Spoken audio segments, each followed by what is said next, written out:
माघ मास का महत्व। 70वां अध्याय। कार्तवीर्य ने पूछा, हे भगवान, कांचन मालिनी और राक्षस कौन थे? कृपया उस इतिहास को आप बताइए। दत्तात्रेय जी बोले, राजन, विद्वान और ज्ञानी तथा धर्म जिज्ञासु को समस्त रहस्य बता देने चाहिए, यही उचित बात है। इस इतिहास को सुनने से अश्वमेध यज्ञ का फल प्राप्त होता है। परम सुंदरी कांचन मालिनी एक अप्सरा थी। वह माघ स्नान त्रिवेणी में करके जब शिवालय की ओर जा रही थी तो पर्वत की कंदरा में बैठे एक वृद्ध राक्षस ने उसे देखा। उसकी सुंदरता को देखकर राक्षस आश्चर्यचकित रह गया और राक्षस ने पूछा, हे सुकेशी, तू कौन है और कहाँ से आती है? तेरे वस्त्र और केस गीले क्यों हैं? ऐसा कौन सा पुण्य है जिसके कारण तेरा तेज दमक रहा है? तेरे दर्शन मात्र से मेरे क्रूर मन को शांति हो रही है। क्या महिमा है, तुम मुझसे कहो। तब अप्सरा ने कहा, हे राक्षस, मैं एक अप्सरा हूँ। मेरा नाम कांचन मालिनी है। क्योंकि मैं इस समय त्रिवेणी से स्नान करके लौट रही हूँ, इस कारण मेरे वस्त्र और केस गीले हैं। मैं शिव पूजन के लिए कैलाश जा रही हूँ। मेरे ऊपर जो तेज प्रतीत होता है वह माघ स्नान और प्रयागराज के संगम त्रिवेणी के जल का प्रभाव है।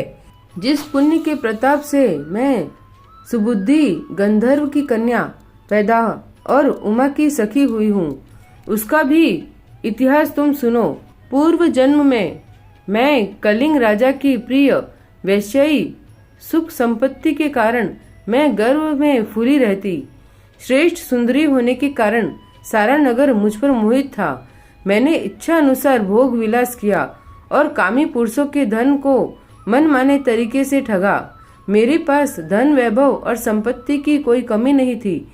उस समय कलिंग में मेरे नाम की धूम थी। परंतु जब मैं वृद्धा हुई तो मैंने विचार किया कि मैंने अपना सारा जीवन काम वासना और धन संचय में ही व्यतीत कर दिया है, कभी धर्म की ओर ध्यान नहीं दिया है। इस विचार के आते ही मेरी आत्मा को बहुत कष्ट हुआ। अंत में विचार कर मैं राज पुरोहित के पास गई और तब मैंने अति विनीत स्वर में विलाप करते हुए अपने मन की व्यथा उनसे कही। मैंने कहा, हे विप्र, मैं बहुत ही पापी हूँ।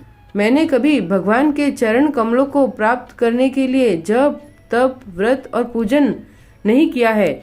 जवानी के नशे में भोग विलास में पड़कर मैंने अपने तीनों जन्म नष्ट कर दिए हैं। हे नाथ, अब आप मुझ अबला को उबारिए और मेरा उद्धार करिए। मेरे वचनों को सुनकर पुरोहित ने कहा, हे सुमुखी, तेरे समस्त पापों को मैं जानता हूँ।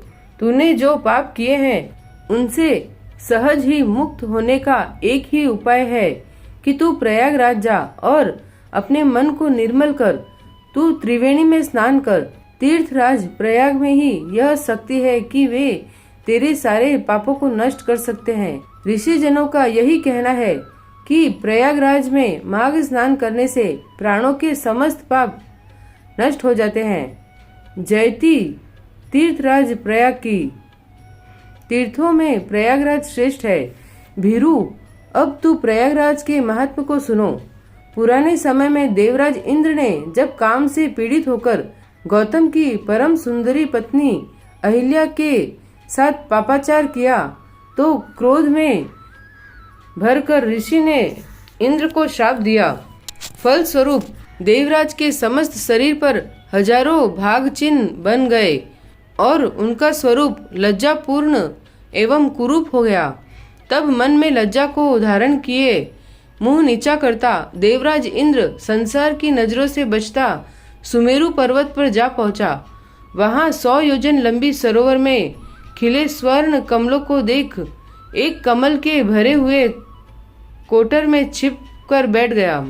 एकांतवास करता हुआ इंद्र अपने कृत्य पर पछताता रहा। उसने अपनी कामुकता को लाख बार धिक्कारा और बार बार अपने ऊपर ग्लानि करने लगा। उधर देवराज इंद्र के बिना स्वर्ग की शोभा नष्ट होने लगी। तब इंद्राणी देवताओं को साथ लेकर बृहस्पति जी के पास गई। उसने कहा, हे भगवान, स्वामी के बिना मेरा जीवन अप्रिय हो रहा है। कृपा करके आप ही बताइए स्वामी कहाँ है। हे नाथ, आप मुझ पर और देवताओं पर दया करके इंद्र का पता बताइए। बृहस्पति जी बोले, हे सुभगे, तेरे पति इंद्र ने बिना सोचे विचारे जिस महान पाप को कर डाला है, उसकी लज्जा से ही वह एकांतवास कर रहे हैं।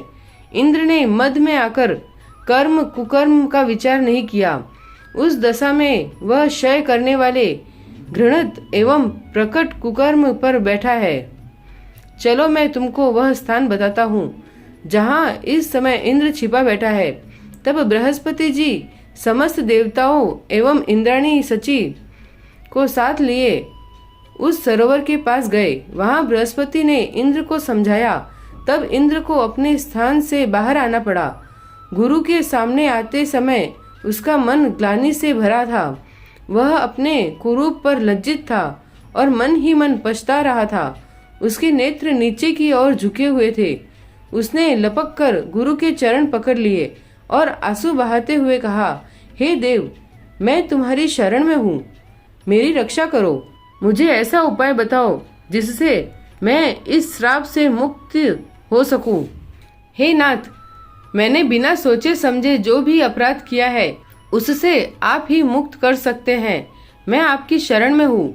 इंद्रदेव के इन वचनों को सुनकर देवगुरु बृहस्पति जी ने कहा, हे देवराज, तुमने महान दुष्कर्म किया है, परंतु इतने दिन एकांतवास करते हुए तुमने अपने कर्म पर पछतावा किया है। इसलिए तुम्हारे पाप को नष्ट करने का उपाय तुम्हें बताता हूँ। इस शाप से मुक्ति करने की कोई शक्ति त्रिलोक में नहीं है। ब्राह्मण का श्राप नष्ट नहीं हो सकता, परंतु उसका स्वरूप अवश्य बदला जा सकता है। समस्त पाप तीर्थों के स्नान के द्वारा ही नष्ट होते हैं। समस्त तीर्थों में प्रयागराज श्रेष्ठ है। इसलिए तुम हमारे साथ चलकर प्रयागराज तीर्थ पर त्रिवेणी स्नान करो। वहां निश्चय ही तुम्हारे पाप नष्ट होंगे। तब इंद्र उनके साथ प्रयाग गया और त्रिवेणी में स्नान किया। उसके समस्त पाप तुरंत नष्ट हो गए। तब बृहस्पति जी ने इंद्र की बुद्धि निर्मल जानकर आशीर्वाद देते हुए कहा, हे इंद्र, ऋषि के श्राप से तेरे इस शरीर पर जो हजारों भक्त चिन्ह हैं वे नेत्र बन जाए। तभी से इंद्र के हजारों नेत्र हो गए हैं।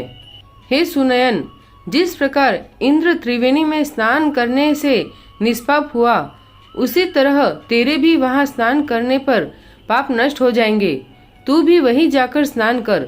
उनकी बात मानकर हे राक्षस, मैं प्रयागराज गई और मैंने त्रिवेणी की पवित्र धारा में स्नान किया। उन दिनों माघ मास था। 3 दिन के स्नान से मेरे समस्त पाप नष्ट हो गए। शेष 27 दिन के स्नान का मुझे दिव्य फल मिला। मैं पार्वती जी की सखी बनी हूँ। अब भी मुझे पूर्व वृत्तांत याद है और वहाँ से ही लौट रही हूँ। 70वां अध्याय समाप्त। श्री राधे कृष्ण।